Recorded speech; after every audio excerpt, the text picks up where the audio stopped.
bertemu kembali. Setelah ditangkap di Bandung, Polda Jawa Barat menyatakan Peggy Setiawan sebagai tersangka baru kasus pembunuhan Vina dan Eki 8 tahun lalu. Sementara 2 nama DPO yang sempat disebut dihapuskan dan dinyatakan fiktif. Pernyataan itu sontak menuai pertanyaan besar.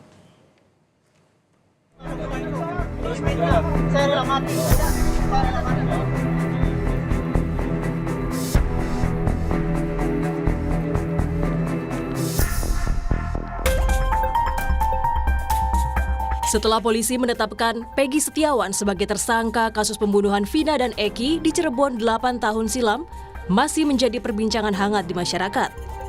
Pasalnya sebelum ditangkapnya Peggy, polisi menyebut ada 3 DPO.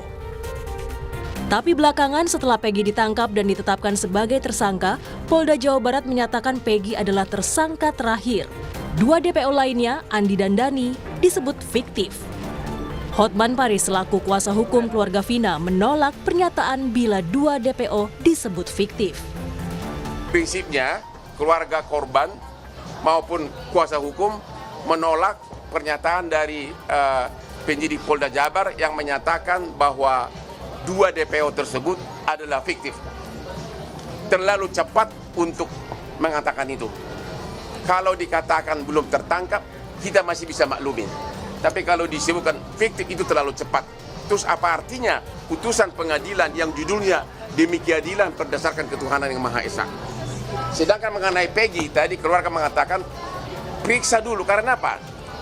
Peggy ini ditetapkan sebagai tersangka DPO. Sudah di BAP 6 orang dari terpidana.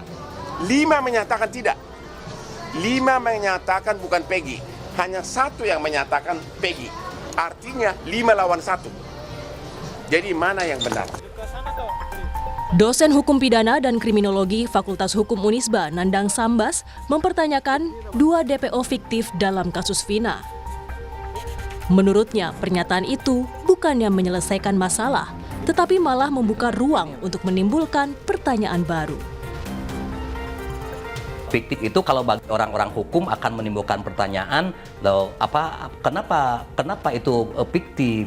Karena kalau menurut pandangan saya sendiri secara pribadi, untuk menentukan seseorang DPO itu pasti berdasarkan informasi dan berdasarkan identifikasi yang akurat. Tidak semudah untuk menentukan si A, si B itu DPO. Nah, gitu ya.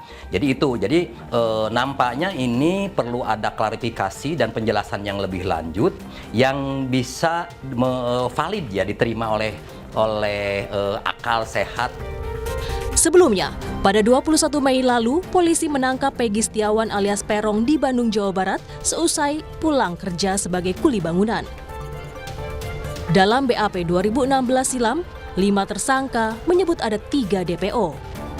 Tetapi belakangan setelah ditangkapnya Peggy, polisi menyatakan 2 DPO lainnya fiktif. Meski tersangka lainnya telah menarik BAP-nya. Tim Liputan, Kompas TV.